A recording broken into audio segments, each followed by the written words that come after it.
দুপুরে খাওয়া দাওয়া করতে বসে গিয়েছি। আজকে দুপুরের মেনুতে কি কি আছে সেটা তোমরা তো আগেই দেখে নিয়েছো, তারপরেও একবার বলে দিই। এই দেখো, পেঁপে ভাতে, ঝিঙে ভাতে আমার জন্য, আর এদিকে লাউয়ের খোসা ভাজা, কালকের একটু পাঁপড় ভাজা ছিল সেটা, লাউয়ের তরকারি বড়ি দিয়ে, আর সাথে রয়েছে পনিরের তরকারি, শুধু পনির।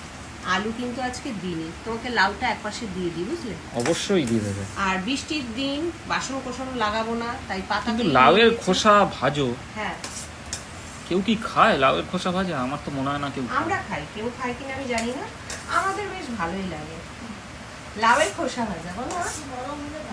আর একটু নরম হলে ভালো তো? আচ্ছা, তাই তাহলে পরের দিন থেকে নরম করে ভাজবো। আমার আবার এটা ভালো লাগে, তুমি যেটা নরমটা কাঁচা কাঁচা লাগে আমার যেন। হ্যাঁ, আমার এইটাই বেশি ভালো লাগে, এইটা একটু মেখে খেলে ভালো লাগে। মা বলছে একটু বেশি কড়া ভাজা হয়ে গেছে।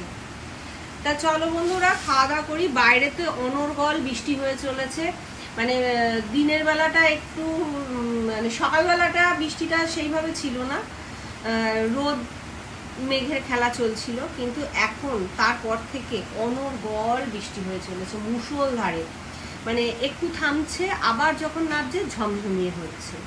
তা বৃষ্টিটা বেশ উপভোগ করছি ঘরে বসে। আজকে খিচুড়ি বানাতে পারলে খুব ভালো হতো, কিন্তু ওই যে সকালবেলা থেকে বৃষ্টি হয়নি, বুঝতে পারিনি।